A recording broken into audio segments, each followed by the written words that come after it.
Master minds commerce చదవాలనుకునే 10th inter విద్యార్థుల తొలి ఎంపిక. హలో ఎవ్రీవన్, నేను మీ కీర్తి, మీరు చూస్తుంది సుమన్ టీవీ. ఒక 2 డిఫరెంట్ వీడియోస్ చూసానండి నేను ఈ మధ్య కాలంలో. ఎంతసేపు హాంటింగ్గా అనిపించింది మైండ్లో అంటే, డాక్టర్ స్పందన సైక్రియాటిస్ట్ మనతో పాటు ఉన్నారు, తనతో డిస్కస్ చేయాల్సిందే అనిపించింది. That is why she is here right now. Hi అండి. హాయ్ కీర్తి. నిజంగా స్పందన గారు, మీకు పంపించాను కదా నేను ఆ 2 videos, 2 different emotions. Of course భావన ఇద్దరు ప్రేమ ఏడుపు రూపంలోనే చూపిస్తున్నాడు. ఒక వీడియోలో ఒక భర్త తన భార్య పెట్టే వేదన తట్టుకోలేక, నన్ను ఇంకా వెతక్కండి, నేనున్నా పోయినా నా చావుకో లేదా నేను ఇంకెక్కడికైనా వెళ్ళిపోయినా ఎవరికి కనిపించకుండా, దానికి కారణం నా భార్యే, నన్ను తిననివ్వట్లేదు, పడుకోనివ్వట్లేదు, మా ఇంట్లో వాళ్ళతో మాట్లాడనివ్వట్లేదు, నాకంటూ నా బ్రతుకు లేకుండా చేస్తుందని ఒక భర్త రోధిస్తుంటే, మరో వీడియోలో ప్రేమ యాక్సెప్ట్ చేసి మొన్న అహ్మదాబాద్ ప్లేన్ క్రాష్లో రిటర్న్ వెళ్ళిన నా గర్ల్ ఫ్రెండ్, మనం ఆ వీడియో చూస్తున్నప్పటికీ, ఆ వీడియో పిక్చరైజ్ చేసి వైరల్ అవుతున్నప్పటికీ ఇంకా తన ఆచూకీ తెలియలేదు. సో ఉందా లేదా, వస్తుందా రాదా అని వెయిటింగ్ హాల్లో కూర్చొని రోధిస్తున్న ఆ ప్రియుడు. అసలు మనుషుల విలువ తెలుసుకుంటున్నారా వీళ్ళిద్దరిది కూడా ఒక డీప్ ఎమోషన్.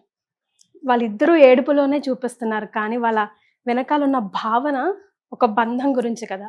ఎందుకండి అర్థం చేసుకోవట్లేదు ఇవాళ రేపు అనిపిస్తుంది. అవునండి, నిజంగా నా 2 వీడియోస్ చూస్తే ఎలాంటి వాళ్ళైనా కొంచెం మూవ్ అవుతారు. ఎందుకంటే ఇద్దరు అబ్బాయిలు, అంటే జనరల్ గా మనం అబ్బాయిల్ని అలా ఏరుస్తూ చూడం, కానీ ఆ ఇద్దరు అబ్బాయిలు 2 ఎక్స్ట్రీమ్ ఎమోషన్స్. ఇద్దరు బాధే, కానీ ఒక ఎక్స్ట్రీమ్ సిచ్యువేషన్స్.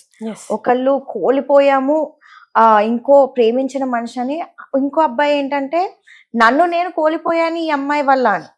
ఆ అమ్మాయి ఎంత టార్చర్ పెడితే ఆడు అలా ఏరుస్తున్నారో మనకు అర్థం కాదు. అసలు ఎంత అబ్బాయి ఆ ఏర్పు కూడా లోపల నుంచి తెచ్చుకొని ఏరుస్తున్నారు. నేను ఇలా తినలేకపోతున్నాను, పనుకోలేకపోతున్నాను, వాళ్ళ ఫ్యామిలీకి ఇంకా వాళ్ళ ఇన్లాస్ కూడా సారీ చెప్తారు. ఎగ్జాక్ట్లీ, ఆ అమ్మాయి వాళ్ళ మదర్ ఫాదర్ కి కూడా ఆ వీడియో మనం వింటుంటే సారీ చెప్తా ఉన్నాడు హిందీలో. అవును, మదర్ ఫాదర్ వాళ్ళ ఇన్లాస్ కూడా సారీ చెప్తారు. వారి ఎంత అలా ట్రాప్డ్ ఫీలింగ్ అయితే ఒక మనిషి సూసైడ్ చేసుకుందాం అనుకుంటారు. ఆయన ఇంకా భరించలేక, అంటే ఆ అమ్మాయి ఏ లెవెల్ ఆఫ్ కంటిన్యూస్ టార్చర్ పెడుతుందంటే ఆ అబ్బాయి మానసికంగా కరెక్ట్ గా లేరండి. అంటే ఒక మెంటల్ హెల్త్ పాడైపోయింది అబ్బాయి. కరెక్టే, కానీ ఆ అమ్మాయిని జీవితంలో నుంచి తీసేయొచ్చు కదా, లేదా తన జీవితంలో నుంచి వెళ్ళిపోవచ్చు కదా ఈ అబ్బాయి అయినా కూడా. ఎందుకు సూసైడ్ అని ఎక్స్ట్రీమ్ థాట్కి వెళ్ళాలి? నాకేమనిపిస్తుంది అంటే, చనిపోవడానికే ధైర్యం కావాలేమో అనిపిస్తుంది స్పందన గారు కదా. దానికి ఎంతో ధైర్యం కావాలి, ఈజీగా అయ్యే పని. ఒకవేళ కాకపోతే, అటు ఇటు అవుతే అన్న ఆలోచన ఒక్క సెకండ్ వచ్చినా ఆగిపోతారేమో. బ్రతకడానికి అఫ్ కోర్స్ ఇంకా ధైర్యం కావాలి, కానీ ఆ జీవితంలో నుంచి వెళ్ళిపోయి ఎవరిది వాళ్ళు బ్రతకొచ్చు కదా. అంటే నేను నోరుతో అన్నంత ఈజీ కాకపోవచ్చునేమో బహుశా. మీరు కరెక్ట్ చెప్పారు కీర్తి గారు, నిజంగా చనిపోవడానికి చాలా ధైర్యం కావాలి. కానీ కొంతమంది ఏంటంటే సూసైడ్స్ లో మనం 2 టైప్స్ చూస్తామండి. అది స్పర్ ఆఫ్ ద మూమెంట్, ఆ టైంకి అనుకొని చనిపోయే వాళ్ళు, లేకపోతే చాలా ప్లాన్ చేసి చనిపోయే వాళ్ళు. ఇలాంటి అబ్బాయి ఏంటంటే ఆ వేదన తీసుకోలేక, చావొక్కటే నాకు దారి. ఈ అమ్మాయికి ఇప్పుడు మీకు తెలుసు, కోర్ట్స్కి వెళ్తే అమ్మాయి డివోర్స్ ఇవ్వనంటే అబ్బాయిలకి డివోర్స్ రావట్లేదు. నేనే ఎన్నో డివోర్స్ పెటిషన్స్, ఈ కౌన్సిలింగ్స్ రాసాను హైకోర్టు కోసం. కోర్ట్ జడ్జెస్ దగ్గర నుంచి నా పేరే వచ్చింది ఆర్డర్ లో సైకియాట్రిస్ట్ గా.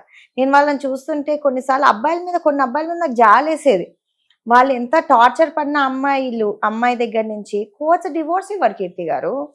ఈ సిస్టమ్ మారాలి. ఈ సిస్టమ్ ఓన్లీ ఓకే అమ్మాయిని ప్రొటెక్ట్ చేయాలి, నిజమే, కానీ ఏంటంటే అబ్బాయిలు కూడా ఈ కంట్రీకి సిటిజన్స్. వాళ్ళ 2 sides for a coin అన్నది ప్రతి ఒక్కరం కూడా అర్థం చేసుకోవాలి. ఎప్పుడు కూడా అబ్బాయే దోషి కాకపోవచ్చు, ఎప్పుడు కూడా అమ్మాయి దోషి కాకపోవచ్చు అండి. ఇప్పుడు పాపం ఈ అబ్బాయి కేసులో ఆ అబ్బాయి మెంటల్ గా చాలా డిస్టర్బ్ అయిపోయారు. ఇలాంటి వాళ్ళు ఏమవుతారంటే ఆ అమ్మాయి పెట్టే వేదన వల్ల మెంటల్ గా డిస్టర్బ్ అయిపోయి ఒక డిప్రెషన్ లోకి వెళ్ళిపోయి, ఆ డిప్రెషన్ లో సడన్ గా ఇలా సూసైడ్ చేసేసుకోవటం అనేది చాలా సార్లు చూస్తూ ఉంటాం మా ప్రొఫెషన్ లో. అంటే ఇది ప్లాన్ చేసుకోరు, ఏంటంటే అప్పటికప్పుడు హీట్ ఆఫ్ ద మూమెంట్ లో చేసేసుకొని. నేను మెడిసిన్ చదువుతున్నప్పుడు కూడా ఎన్నో సార్లు మాకు సిద్ధార్థలో చాలా సూసైడ్ కేసెస్ వచ్చాయి.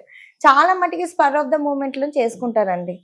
ఎందుకంటే ఆ వేదన ఎలా అంటే ఏదో ఒకటి చేసి ఎస్కేప్ అయిపోదాం. ఆ టెండెన్సీ వచ్చినప్పుడు స్పందన గారు, ఎవరైనా మన వీడియో చూస్తున్న వాళ్ళకి ఉపయోగపడొచ్చు. ఆ టెండెన్సీ ఇంకా నేను ఇంకా చచ్చిపోతాను, ఇదే కదా తాగి పడుకుంటాను, లేకపోతే దూకేస్తాను అలా అనిపించినప్పుడు ఎన్ని మినిట్స్ ఆర్ ఎన్ని సెకండ్స్ మనం హోల్డ్ ఆన్ అవుతే, లేకపోతే ఏం చేస్తే ఆ టెండెన్సీ నుంచి మనం బయటపడవచ్చు, లేదా మన చుట్టుపక్కల వాళ్ళు ఎవరైనా గమనించి something is wrong, something is suspicious అని అర్థమైనప్పుడు ఏం చేయాలంటారు? ఈ 2 పాయింట్స్ నాకు చెప్పరా? కీర్తి గారు, ఎక్కువ సూసైడ్ చేసుకునే వాళ్ళు ఎలా అంటే లోపల దాచేసుకున్న వాళ్ళు బాధల్ని కొంచెం షేర్ చేస్తే వాళ్ళకి ఆ బాధ తగ్గుతుంది. సో మనకి ఎప్పుడన్నా వ్యూవర్స్ వినండి, ఎప్పుడన్నా మీకు సూసైడ్ ఫీలింగ్స్ లాగా వస్తే ఫస్ట్ మీ ఫ్యామిలీకి చెప్పండి. ఓకే, ఫ్యామిలీ భయపడతారు, నేను ఫ్యామిలీతో షేర్ చేసుకోను అని చాలా మంది అనుకుంటారు. నెక్స్ట్, మా లాంటి ప్రొఫెషనల్ మెంటల్ హెల్త్ ప్రొఫెషనల్స్ దగ్గర ఎవరినన్నా కాంటాక్ట్ అవ్వండి. ఈ రోజుల్లో మేము ఎక్స్పీరియన్స్డ్ ఉంటాం. మిమ్మల్ని ఓకే మీకు ఇమోషన్ వస్తుందా, ఎందుకు వస్తుంది, మీకు కాన్సిక్వెన్సెస్ ఏంటి, మీకు ఎలా బాగవుతుందో మేము మీకు హెల్ప్ చేస్తాం. కానీ మీరు ఆ డెసిజన్ మీ ఒక్కళ్ళలా తీసుకోకండి, మేమున్నాం మీకు హెల్ప్ చేయడానికి అని నేను చెప్పాలనుకుంటున్నాను. రైట్. సో ఎంతవరకు అంటే ఇప్పుడు నేనున్నాను, నాకు ఎవరి మీద ఎలాగో తేడాగా మాట్లాడుతున్నాడో 2 రోజులు వీడిని కనిపెట్టాలి అనుకున్నప్పుడు ఏం అబ్జర్వ్ చేయాలి మనం, ట్రిగర్ పాయింట్స్ లాగా అతనిలో? ఒక్కొక్కళ్ళకి డిఫరెంట్ ట్రిగర్ పాయింట్స్ ఉంటుందండి. ఈ అబ్బాయిలో ఫుల్గా ట్రిగర్ పాయింట్స్ లేవు అని ఇగ్నోర్ చేయలేం. అంటే ఒక మనిషి నేను చచ్చిపోవాలనుకుంటున్నాను, నాకు బతకాలని లేదు అని కంటిన్యూస్ గా ఒక 1-2 డేస్ అంటున్నారంటే వాళ్ళని మెంటల్ హెల్త్ ప్రొఫెషనల్ దగ్గర తీసుకెళ్లటం బెటర్. ఓకే. అంటే అది ఒక సడన్ గా ఇలా, ఎస్పెషల్లీ యంగర్ జనరేషన్ పిల్లలు ఎక్కువ చూస్తున్నాం సూసైడ్స్. ఇప్పుడు టీనేజ్ పిల్లలు వాళ్ళు ఎక్కువ టెండెన్సీ టు కమిట్ సూసైడ్ ఎక్కువ ఉంటుంది. సో అలాంటి టీనేజ్ పిల్లల్ని వాళ్ళు బాగా ఒత్తిడి పడిపోతున్నాము, ఇలా ఏరుస్తున్నారు కంటిన్యూస్ గా, నేను చదవలేకపోతున్నాను అంటే మీరు వెంటనే దాన్ని సీరియస్ గా తీసుకోండి. ఆ పిల్లలే కదా ఇప్పుడు ఏరుస్తారు, మర్చిపోతారు అన్నట్టు కాలం లేదు. ఏంటంటే మనకి పిల్లలు ఏం చూస్తున్నారు టీవీలో అస్సలు మనం కంట్రోల్ చేయలేకపోతున్నాం. టీవీలో ఓకే, కానీ మరి సోషల్ మీడియా ఉంది, ఫోన్లో ఎంత స్క్రోలింగ్, అంత ఈ అబ్బాయి సూసైడ్ చేసుకున్నారు, ఆ అబ్బాయి సూసైడ్ చేసుకున్నారు. ఇలాంటి యంగ్ పీపుల్ కి, టీనేజ్ వాళ్ళకి బాగా మెంటల్ గా ఒత్తిడి పడుతుంది ఇవి చూసి. అండ్ ఈ అబ్బాయి కూడా okay, he's also in the younger ఏజే కదా, టీనేజ్ కాకపోయినా. వాళ్ళు ఏంటంటే ఇది ఇంకా బయటపడలేము. ఇప్పుడు పేరెంట్స్ ఏంటి, మేము వెళ్ళి వైఫ్ తో మేము ఉండలేకపోతున్నాం అంటే పేరెంట్స్ ఏమంటారు, కాదమ్మా అడ్జస్ట్ అవ్వాలి అంటే మళ్ళీ ట్రాప్ అయిపోతున్నాననే ఫీలింగ్. సో ఆ ఫీలింగ్ నుంచి బయటకు ఓన్లీ చావు ఒక్కటే అని డిసైడ్ అవుతున్నారు. అందుకనే అందరూ ఈ టైప్ లో ఉంటే హెల్ప్ తీసుకోండి. ప్లస్ అందరూ కొంచెం ఒక వేరే మనిషిని, పార్ట్నర్ని రిలేషన్షిప్ లో ఆ స్టేజ్ వరకు మనం పుష్ చేయకూడదు. ఒక్కరు చేస్తున్న అన్యాయం కోసం కుటుంబాన్ని మొత్తానికి పనిష్మెంట్ ఇస్తామా? ఇప్పుడు తన వైఫ్ చేస్తున్న దానికి కుటుంబం మొత్తం పనిష్మెంట్ ఇస్తామా అన్నది కూడా వాళ్ళు ఒక్కసారి ఆలోచించుకోవాలి. ఇక్కడ సెకండ్ కేసు, ఆ లవర్ కేసు చూస్తే నిజంగా చాలా చాలా చాలా బాధేస్తోందండి. వెరీ సాడ్ అండి. అసలు లైక్ ఆయన అలా చూస్తూ అసలు మైండ్ అంతా కాసేపు డిస్టర్బ్డ్ గా అనిపిస్తుంది. I can truly understand like ఆయన ఏ పొజిషన్ లో ఉన్నాడో, ఇంకా ఎంత ట్రామాకి గురవుతున్నాడో అని చెప్పేసి. సో అతనికి మనం ఎలాంటి సపోర్ట్ ఇవ్వచ్చు, వాళ్ళ ఫ్యామిలీ ఫ్రెండ్స్ కానీ ఎలాంటి సపోర్ట్ ఇవ్వాలి? ఫస్ట్ అయితేనండి ఆయన వెళ్ళే బాధని చాలా మంది ఏంటంటే తలుచుకొని ఏడుస్తున్నాడు ఆ వీడియో. అవును, ఆయన వెళ్ళి ఆయన గోత్రు అయ్యే బాధకి చాలా మంది ఫ్రెండ్స్ వచ్చి ఇట్స్ ఓకే ఐ అండర్స్టాండ్ అంటారు. ఎలా అండర్స్టాండ్ అవుతుంది? ఇప్పుడు మనం ఆ పర్టికులర్ పొజిషన్ లో లేకపోతే ఆయన గోత్రు అయ్యే బాధ అండర్స్టాండ్ అవ్వలేదు. మనం ఏంటంటే ఆ టైంలో కొంచెం వాళ్ళకి అది బాధ అనేది స్టేజెస్ లో వస్తుందండి. ఫస్ట్ నమ్మలేకపోతాను. ఇప్పుడు ఏంటంటే ఇలాంటి ట్రాజడీస్ ఎలా అంటే సడన్ గా ఒక మనిషి, ఇందాక 10 నిమిషాల ముందు కలిసిన మనిషి 10 నిమిషాల తర్వాత బాడీ కూడా ఉండదు. అది ఒక్క మెయిన్ థింగ్. ఇప్పుడు ఒక్కళ్ళకి ఎప్పుడన్నా డెత్ అనేది క్లోజర్ ఉంటే బాగుంటుంది. అంటే చనిపోయే ముందు ఓకే అంటే ఎంతో మంది అంటారు, ఒక్కసారి నేను వాళ్ళు చనిపోయే ముందు చూసున్న వాళ్ళకి బాయ్ చెప్పున్నా బాగుండు అని. కానీ ఇలాంటి ట్రాజడీస్ ఎలా అంటే ఎక్స్పెక్ట్ చేయని ట్రాజడీస్, ఆ క్లోజర్ లేని వల్ల ఒక మైండ్ లో వాళ్ళు ఇంకా బతికే ఉన్నారు అంటే నమ్మలేకపోతుంది మైండ్. అసలు ఆ ఎయిర్పోర్ట్ నుంచి కూడా తిరిగి వెళ్ళి కూడా ఉండరు. అప్పుడు 25 సెకండ్స్ కదండి, జస్ట్ ఫ్లై అయింది అంతే. అప్పుడే కాలిపోయింది లేదు అసలు మనిషి కూడా అంటే జస్ట్ 15-20 మినిట్స్ ముందు బాయ్ చెప్పిన మనిషికి సడన్ గా అంటే ఇప్పుడు క్లోజర్ ఎక్కడ వస్తుంది? ఫస్ట్ మనం ఒక చనిపోయే మనిషికి బాయ్ చెప్పటం, సెకండ్ క్లోజర్ ఎక్కడ వస్తుంది? మనం బాడీ రిసీవ్ చేసుకొని ఆ లాస్ట్ రైట్స్ చేస్తే. అందుకనే మన హిందూ ధర్మంలో అన్ని రోజులు ఒక మనిషి లాస్ట్ రైట్స్ ప్రొసీజర్ ఉంటది. ఏంటంటే వాళ్ళకు కూడా, పక్కన వాళ్ళకు కూడా, చనిపోయిన వాళ్ళకు కూడా వాళ్ళకి మైండ్ లో కొంచెం అర్థం అవుతుంది, ఓకే ఈ మనిషి చనిపోయారు, ఇప్పుడు మన లైఫ్ లో ఉండరు అని. ఇప్పుడు బాడీయే అసలు చాలా మంది బాడీ సరిగ్గా రికవర్ అవ్వలేదు కదండి, కాలిపోయినాయి అన్నారు.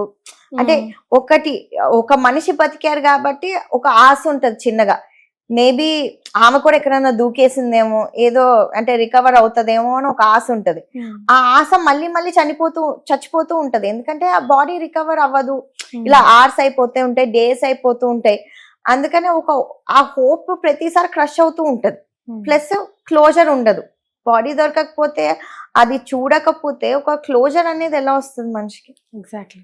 ఎస్, ఆ 2 souls కి కూడా అంటే ఇప్పుడు ఎవరైతే భర్త వల్ల లవర్ లేక ఉందో లేదో తన గర్ల్ ఫ్రెండ్ తెలుసుకోలేక వేదన పడుతున్న ఆయనకి, అండ్ ఆయన కోసం కూడా తన ఎక్కడున్నా కూడా చూస్తూ ఉండుంటదండి. అయ్యో నా కోసమే కదా తిను ఇంతలా బాధపడుతున్నాడు, నెక్స్ట్ జన్మలో అయినా కలుసుకుందాం అని డెఫినెట్గా ఎక్కడి నుంచో తను మాట్లాడుతూ ఉండుంటుంది ఆయనతో. మేబీ అది ఆయన వరకు మెల్లిగా అయినా చేరుతుందేమో.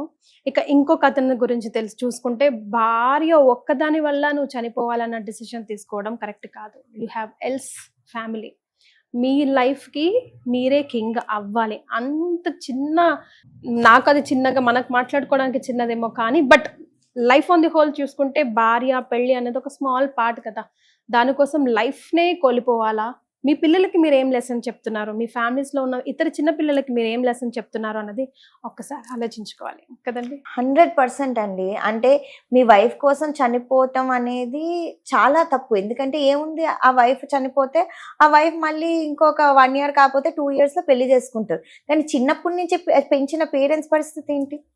ఆ లవ్ పెట్టుకొని ఇన్ని ఏళ్ళు నిన్ను పెంచిన పేరెంట్స్ పరిస్థితి ఏంటి? ఎందుకనే ఇలాంటి ఏదైనా స్టెప్స్ తీసుకునే ముందు please think about your parents, please think about your brothers, sisters, your family, your friends.